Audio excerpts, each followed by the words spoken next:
There are moments in life when the universe doesn't whisper. It stands up, folds its arms, and waits to see if you're finally ready to become who you were always meant to be. There's a strange truth most people never realize. According to psychologists, the human brain makes over 35,000 decisions every single day. Yet only a handful of those decisions actually shift the trajectory of a person's life. And here's the part people won't admit out loud. Most of us run on autopilot, recycling the same reactions, the same fears, the same patterns, hoping for a future we're too afraid to reach for. But then there are the rare ones, the outliers, the ones who make a single move so rooted in clarity, courage, and self-respect that even the unseen realm pauses.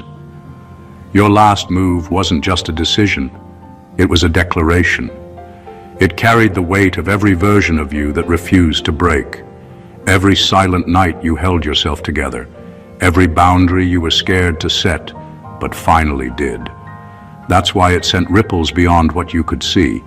Because chosen ones don't make loud entrances. They make undeniable shifts. No fireworks, no dramatic speeches.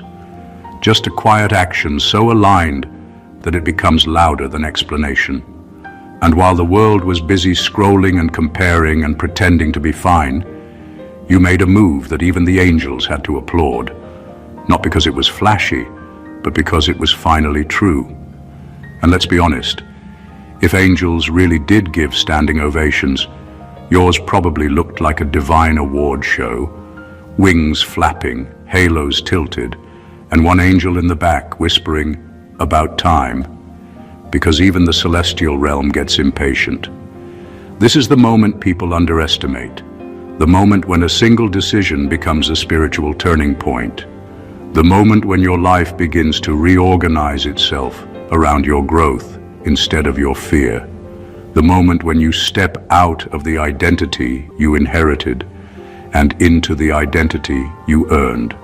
So today we're diving into what actually happened beneath the surface of your last bold step, why it mattered, why it shifted things, and why it marked you as someone who doesn't just survive life, but reshapes it. Let's begin. Number one, you didn't choose the path. The path chose you first. People love to say they found their purpose. Like purpose is something you can pick up off a shelf if you look long enough or pray hard enough or hustle louder than the next person. But the truth is far stranger and far deeper. Purpose is usually the one doing the choosing. Long before you felt ready, long before you understood yourself, long before you felt worthy of the life you're stepping into, something in you was already being pulled, shaped, angled toward a direction you couldn't name yet. When you finally made that last move, it felt sudden to you. It felt like bold courage in the moment. But it wasn't sudden at all. It was the result of dozens of tiny internal recognitions you ignored, swallowed, or dismissed as just thoughts. The discomfort you felt in certain spaces, the boredom that felt like suffocation, the irritation that told you were playing small, the restlessness that came even when life looked fine on the outside. Those weren't accidents, those were signposts. People confuse choice with destiny because they only see the final act, not the long invisible rehearsal. But that last move of yours, the one that shifted everything, it was not born in that moment. It had been brewing inside you for years. Your heart had been negotiating with your mind. Your instincts had been arguing with your fears. Your future self had been tapping you on the shoulder every time you felt oddly out of place. When you finally acted, you weren't stepping onto a new path. You were finally stepping onto the path that had been aligning itself under your feet the entire time. That's why it felt so relieving. That's why it felt so right even when it scared you. That's why it carried a weight and a clarity other decisions never had. And yes, it's funny in a cosmic way. Like you thought you were the smart one making a bold strategic move, when in reality, the universe was sitting there with popcorn saying, We've been waiting for you to catch up. The beauty is this: once you stop fighting the pull and start trusting the direction, life stops feeling like a maze and starts feeling like a conversation. And that conversation is where chosen ones begin to rise. Number 2, you are rewarded for the battle no one saw you fight. Most people think victories are about what the world can witness: the announcement, the achievement, the applause, the photos, the "look at me now." But the truth is painfully simple and endlessly overlooked. The real rewards come for the battles no one ever saw, no one ever praised, and no one ever even guessed you were fighting. Every time you stayed calm when you wanted to explode. Every time you kept going when you were exhausted. Every time you swallowed pride to keep peace, or spoke up when silence would have suffocated you. Every time you carried pain in silence because you didn't want to burden anyone. Every time you protected your own peace even though it meant losing something or someone familiar. These things do not make headlines. They do not get likes. They do not get acknowledgement, even from the people closest to you. But they shape you in ways that public achievements can't touch. When you made that last move, it wasn't just a smart decision or a brave moment. It was the culmination of years of private discipline, years of telling yourself, just one more step, years of choosing integrity when convenience begged for betrayal, years of holding yourself together when you felt like you were unraveling in slow motion. People see the result and admire the outcome, but they miss the foundation. They miss the nights you prayed without speaking, the mornings you got up without hope but still stood anyway, the silent promises you made to yourself and actually kept, the maturity you built alone without witnesses. So when the universe rewarded you, when things aligned, opportunities opened, clarity arrived, or peace finally settled, it wasn't because you suddenly became worthy. It was because you had been proving your worth long before the spotlight ever flickered in your direction. And it's almost funny in a cosmic way. Everyone celebrates the move, but the real applause belongs to the unseen version of you who refused to quit when quitting would have been so easy. That's the hidden truth about growth. It's not the visible triumph that changes you. It's the invisible endurance. And when endurance finally meets action, even heaven can't sit still. Number 3, you took the unpaid route, and that's why you were backed. There's a hidden economy in life that most people never learn to read. The value of actions that pay nothing immediately, but pay everything eventually. When you made that last move, it didn't come with applause or instant results or reassurance from the crowd. It came with uncertainty. It came with loneliness. It came with that quiet feeling of walking in a direction nobody else could see the point of yet. Most people chase what feels good in the moment, what looks impressive, what earns validation, what keeps them comfortably understood. But you did something different. You chose the route that didn't promise a reward, didn't guarantee applause, and didn't even guarantee safety. You chose alignment over approval, integrity over convenience, and growth over applause. And that is exactly why forces beyond the visible take notice. Not because you were perfect or fearless, but because you acted without being paid. You didn't jump because someone told you it would pay off. You didn't jump because it would look good. You jumped because it was right. And that is a currency very few people ever spend. When you walk a path no one is cheering for, you're actually telling the universe something very loud.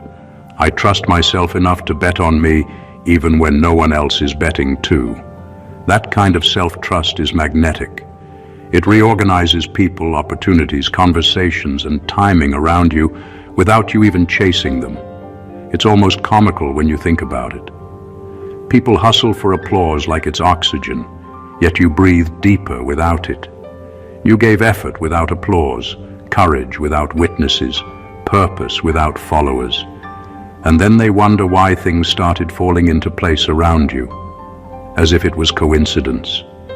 No, it wasn't coincidence, it was economy, it was spiritual math.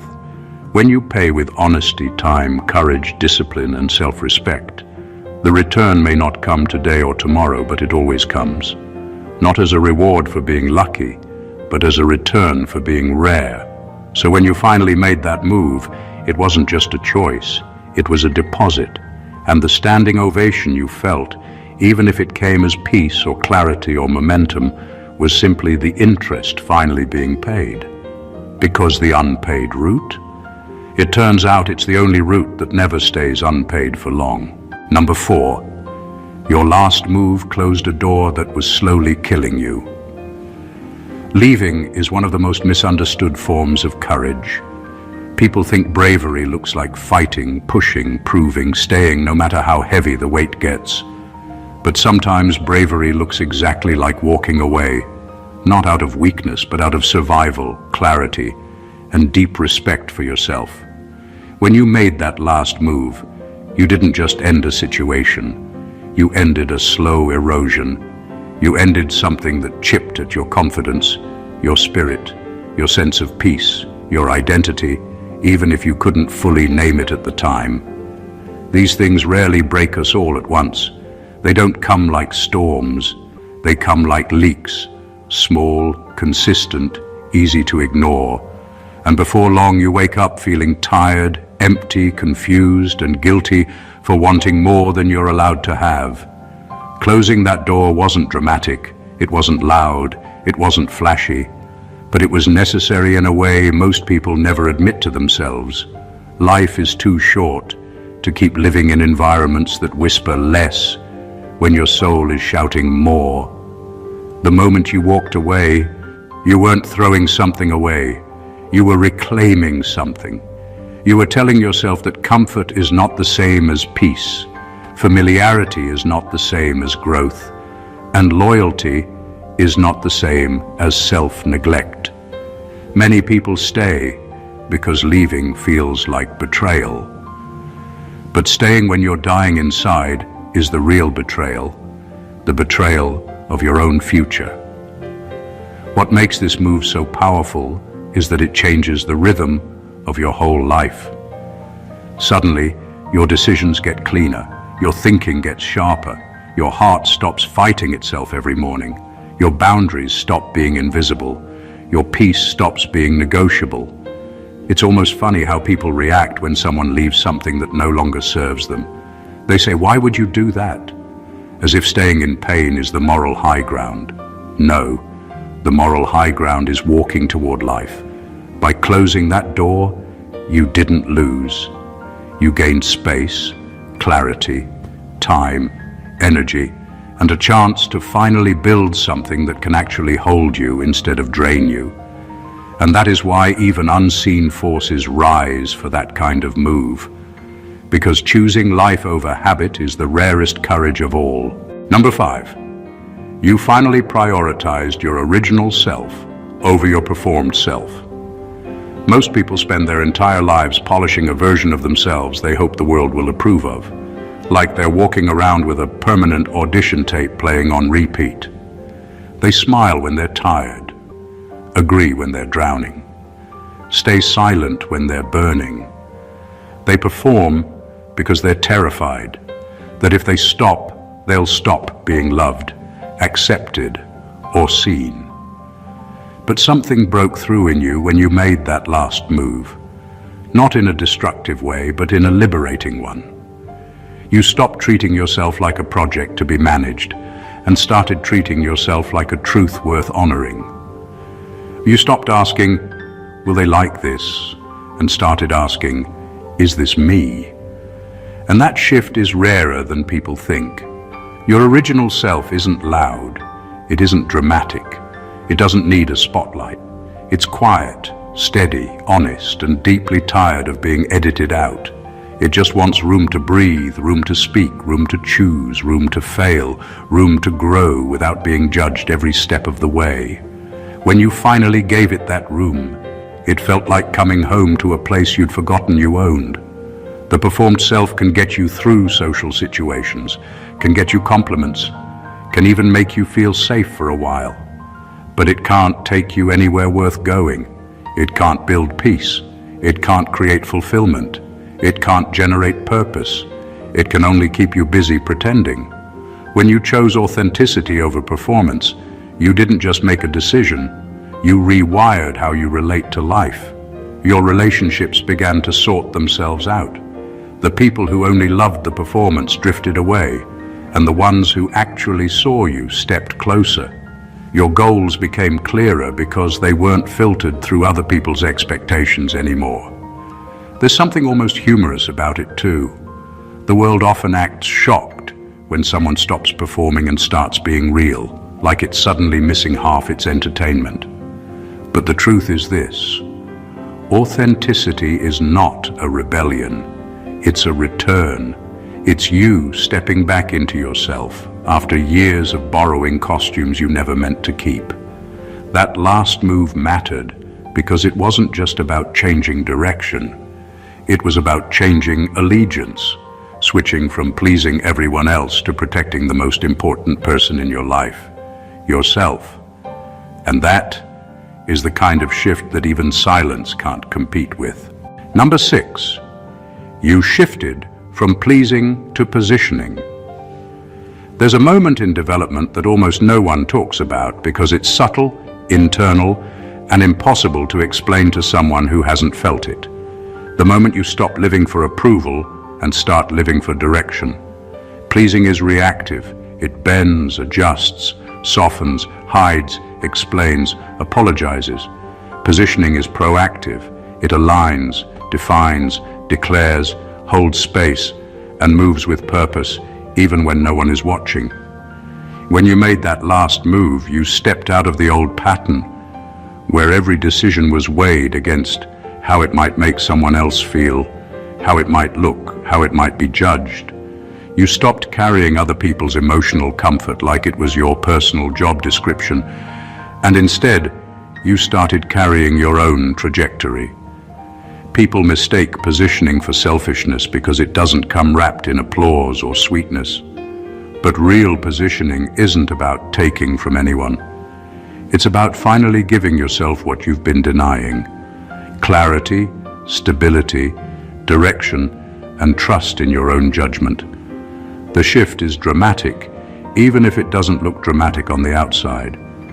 Inside, it's like going from walking with a puppet on your back to finally walking on your own 2 feet.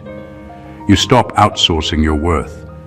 You stop editing your choices to fit someone else's narrative. You stop treating every boundary like a crime. Once you begin positioning, something interesting happens. People no longer make space for you.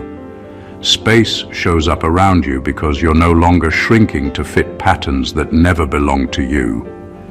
It's also funny how freeing it feels. The first time you choose a direction without checking the crowd, it almost feels like getting caught doing something illegal, even though it's the most legal thing in the world. Your last move mattered because it wasn't about saying no. It was about saying yes.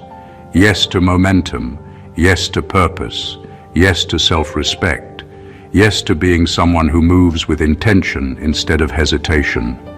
When you shift from pleasing to positioning, you stop being carried by life's currents and start steering your own ship. You stop reacting to the world and start shaping how the world interacts with you. And that kind of shift, it doesn't just change your path. It announces to everything around you that you're finally ready to lead your own story. Number 7, you broke a generational pattern without announcing it. Some changes don't come with fireworks or speeches. Some changes slip through time quietly, like someone opening a window in a room everyone thought was meant to stay stale forever. When you made that last move, you did something most people only dream about on their deathbeds. You broke a pattern that had been humming through your bloodline long before you were born. Generational patterns aren't always dramatic.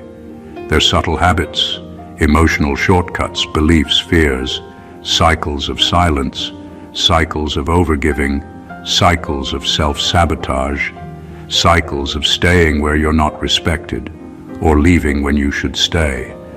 They're like invisible scripts passed down without permission, shaping choices even when no one can explain why they keep repeating the same mistakes.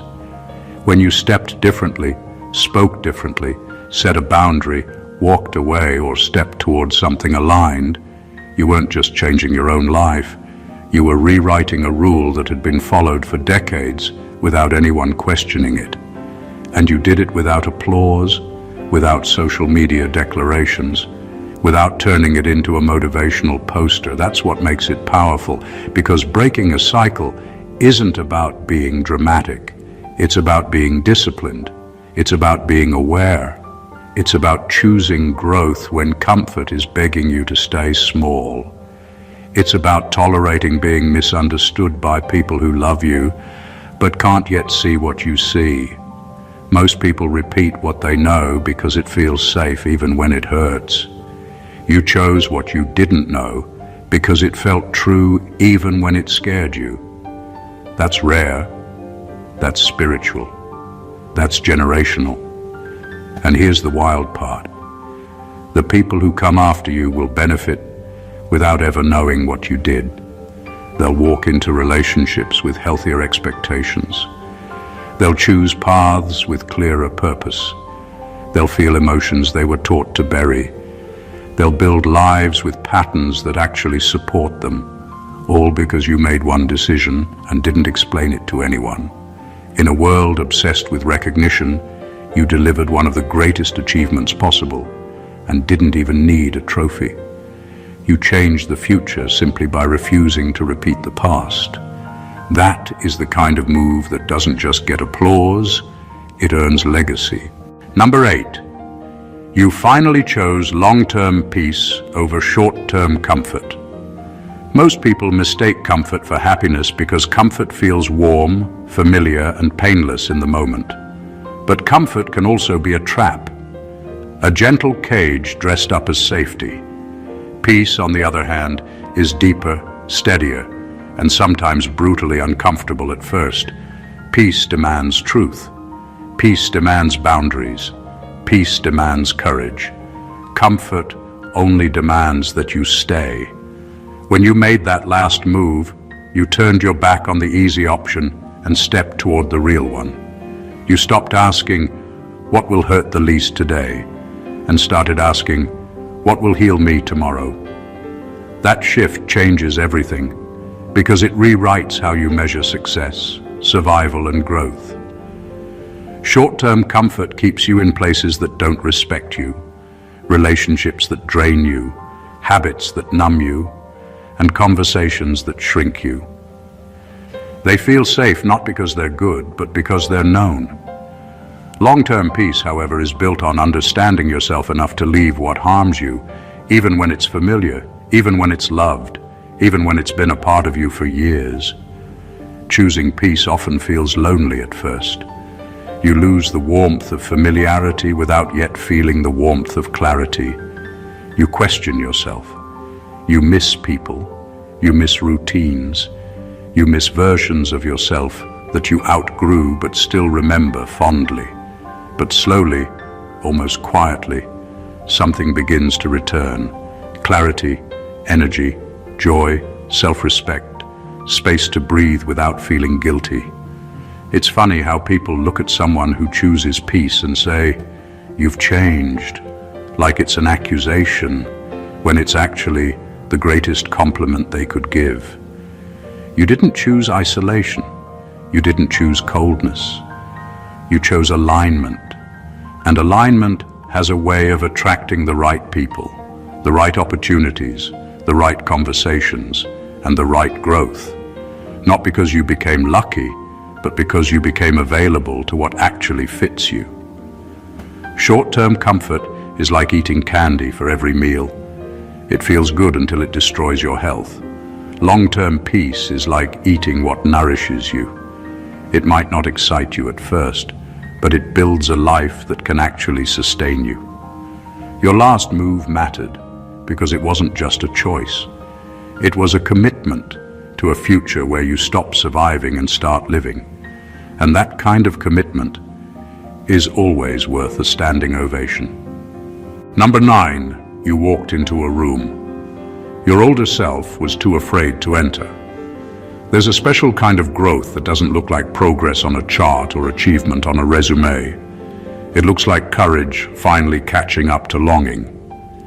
When you made that last move, you stepped into a space, emotional, spiritual, professional, or personal, that the version of you from years ago would have backed out of without even opening the door. We all have rooms like that. Rooms built of dreams we dismissed, goals we labeled too much, conversations we told ourselves we weren't ready for, responsibilities we thought we couldn't carry, or truths we feared might change us forever. Those rooms sit in the background of our lives like silent reminders of who we wanted to be but didn't quite trust ourselves to become. Walking into one of those rooms is more than a decision. It's a reconciliation. It's telling your younger self, you were right to want this. I'm here now. I can do this. I can hold this. And that is powerful in ways people rarely articulate. What makes it even more extraordinary is that the fear that kept you out wasn't usually about the room itself. It was about who you thought you weren't yet. You thought you needed more confidence, more skill, more permission, more time, more proof. But the truth is brutal and beautiful. You only ever needed to walk in. Growth isn't waiting until you feel ready. Growth is proving to yourself that readiness is something you create by showing up. When you crossed that threshold, you didn't just gain access to a new opportunity or perspective. You gained trust, self-trust, the kind that changes how you make every future decision. Suddenly, the next room isn't as terrifying. The next dream isn't as impossible. The next boundary isn't as heavy. There's also something deliciously humorous in it. You spend years building excuses like they're architectural masterpieces, and then one brave step collapses the whole structure in seconds. Your last move mattered because it honored a promise you made to yourself long before you understood it. To grow, to face, to evolve, to stop letting fear define the outline of your life. Walking into that room wasn't just progress, it was proof.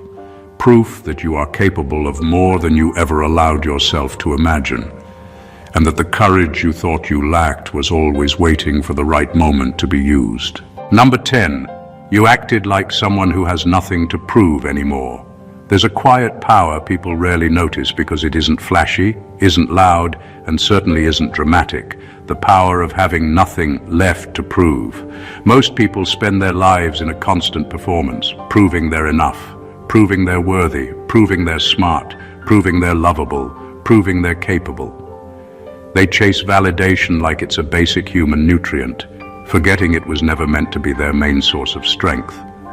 When you made that last move, something in you finally stopped auditioning for roles you were already qualified for.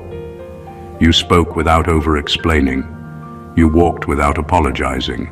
You chose without begging for understanding.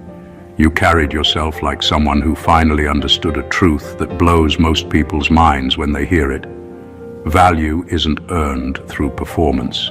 It's recognized through presence. Acting like someone who has nothing to prove doesn't mean arrogance. It means clarity. It means you've measured yourself enough times to know your own weight. You know where you stand. You know what you can handle. You know what you won't tolerate anymore. And because you no longer feel the need to convince anyone else. When you stop proving, you start attracting. People can feel it. That grounded energy, that calm certainty, that refusal to scramble for approval. It changes conversations. It changes dynamics. It changes how people treat you, because it changes how you treat yourself. And here's the funny part. The moment you stop proving yourself, people suddenly get impressed. Not because you became better, but because you became real. You didn't raise your voice. You didn't make a scene. You didn't issue threats or dramatic declarations.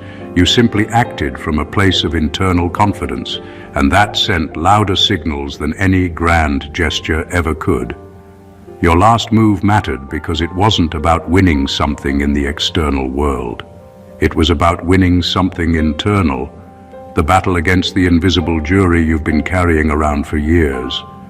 When you stop living under that jury's gaze, life becomes easier, cleaner, more aligned, more peaceful, and far more powerful. Acting like someone who has nothing to prove is not just a mindset, it's a transformation.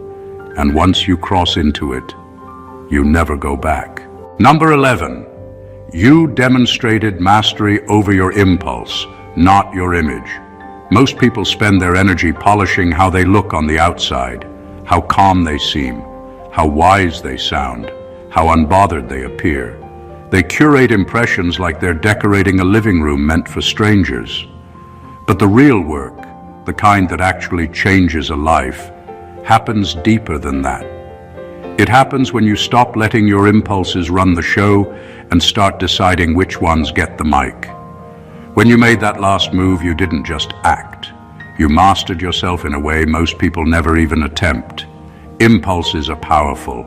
They're fast, emotional, instinctive.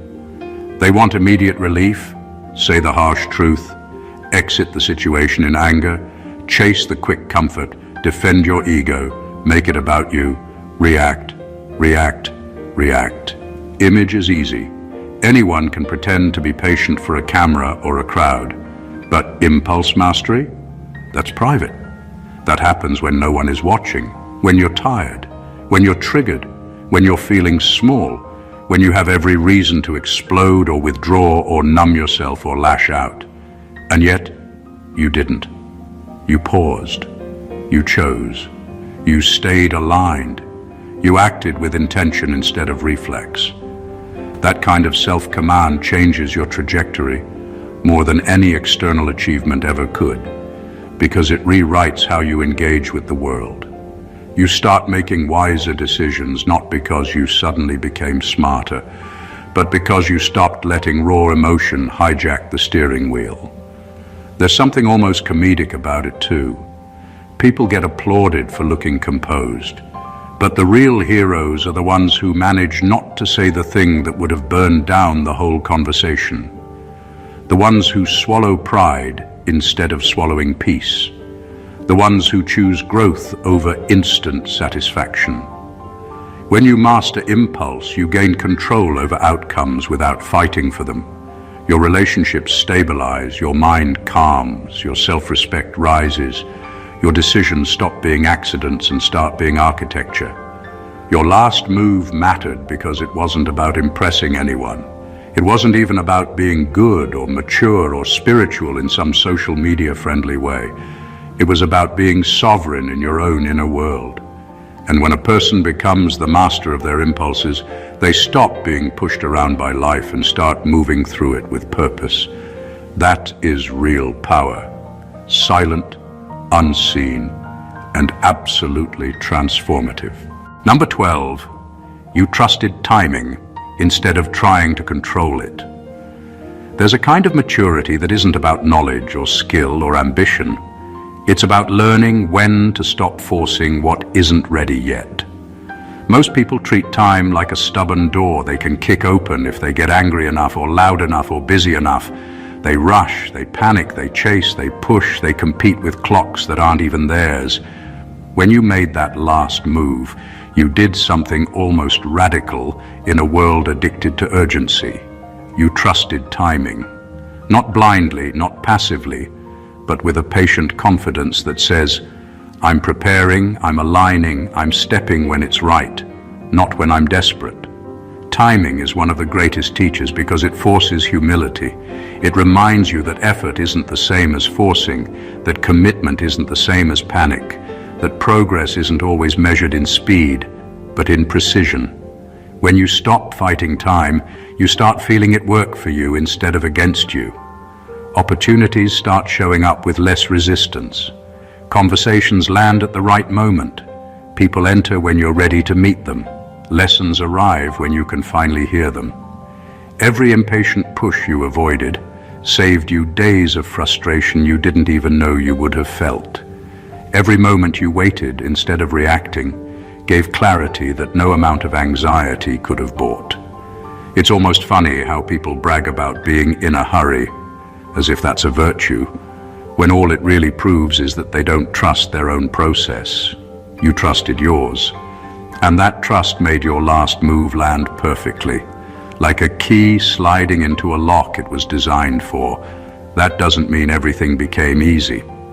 Trusting timing isn't about comfort. It's about courage. The courage to sit with uncertainty without letting it eat you alive, to take action without demanding immediate results, to stay steady when everything inside you is urging you to sprint. Your last move mattered because it came from that calm space where preparation meets opportunity. You didn't arrive late, you didn't arrive too early. You arrived exactly when you were supposed to. And when a person learns to honor timing like that, something shifts forever. Life stops feeling like a race and starts feeling like choreography. That is when progress stops being loud and starts being inevitable. Number 13, you chose alignment over attention. In a world built on visibility, most people chase attention like it's oxygen.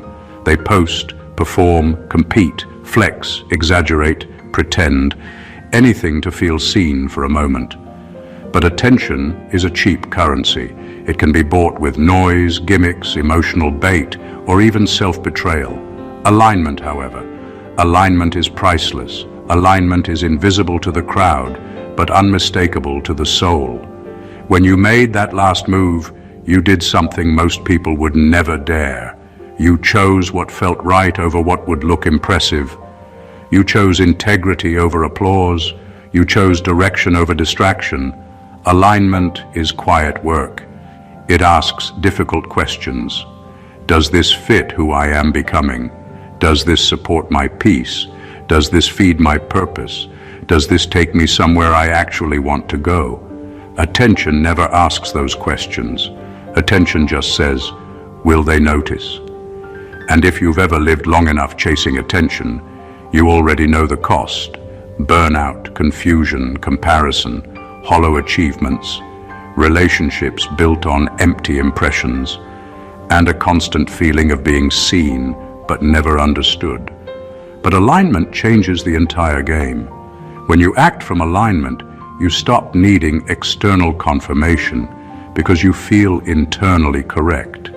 You stop wasting energy on performance because you're too busy building something real.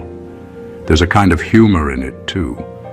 People will stare at someone who stops seeking attention like they've suddenly turned invisible, while that person is quietly becoming more powerful than they ever were with the spotlight. Your last move mattered because it wasn't driven by ego. It wasn't driven by fear of being forgotten, overlooked, or underestimated. It was driven by coherence, that satisfying click when your actions finally match your values, your desires, and your vision. When alignment hits, life stops feeling like a juggling act and starts feeling like a straight line. You attract the right people without begging. You get opportunities without chasing. You feel fulfilled without performing. Attention fluctuates. Alignment accumulates. The applause fades. The growth stays. By choosing alignment, you didn't just make a decision. You set a trajectory that will shape years, maybe decades of your life. And that is the kind of move that no audience can reward, but every version of you, past and future, will forever thank. Number 14, you proved that growth isn't loud, but it is decisive. People love dramatic stories of transformation, the explosions, the tears, the grand declarations, the before and after photos. But real growth rarely announces itself with fireworks. Real growth moves like water, slow, steady, persistent, reshaping everything it touches without ever needing to shout. When you made that last move, it didn't come wrapped in hype. It didn't require a crowd to validate it. It didn't need a motivational speech to justify it. It simply changed the direction of your life with the quiet authority of someone who finally understood themselves. Growth isn't about impressing the world. It's about outgrowing the version of you that kept you trapped. It's about making a choice that feels small to others but monumental to your own heart. It's about stepping away from comfort, pattern, and insecurity, not because it looks good, but because it feels necessary. Most people confuse growth with intensity. The louder, the better, the harder, the more dramatic, the more transformational it must be. But intensity without clarity is just chaos dressed up as progress. Growth without decisiveness is just longing without movement. Your last move mattered because it was decisive. You didn't half-step. You didn't wait for permission. You didn't ask for correction, reassurance, or applause. You acted with a clean certainty that comes only when insight finally meets courage. There's a reason decisive moves feel different in the body. Your shoulders drop, your breathing steadies, your mind stops arguing, and something deep inside says, yes, this is it. That feeling is growth signing its name on your life. And here's the funny truth. People will often miss it entirely. They'll keep looking for the big spectacle while the real change is happening quietly in the background, rearranging your future like a master architect who doesn't need an audience. But you felt it, you know it, you can't unfeel it. That last move didn't just alter a situation. It rewired a trajectory. It told the old you, you served me, but you're done now. And it told the new you, let's go. Growth isn't loud, but it always leaves a mark. When a person grows decisively, life has no choice but to make room for them. And that is why even the unseen rise to applaud. When you look back at all these moves, all these shifts, all these quiet revolutions inside you, one truth becomes impossible to ignore. Being chosen isn't about destiny tapping you on the shoulder with dramatic lightning. It's about you showing up differently, acting differently, deciding differently, and honoring yourself in ways most people are too afraid to attempt. Chosen ones aren't born. They're revealed through discipline, through honesty, through courage, through peace, through alignment, and through the willingness to walk away from anything that asks them to abandon their own truth.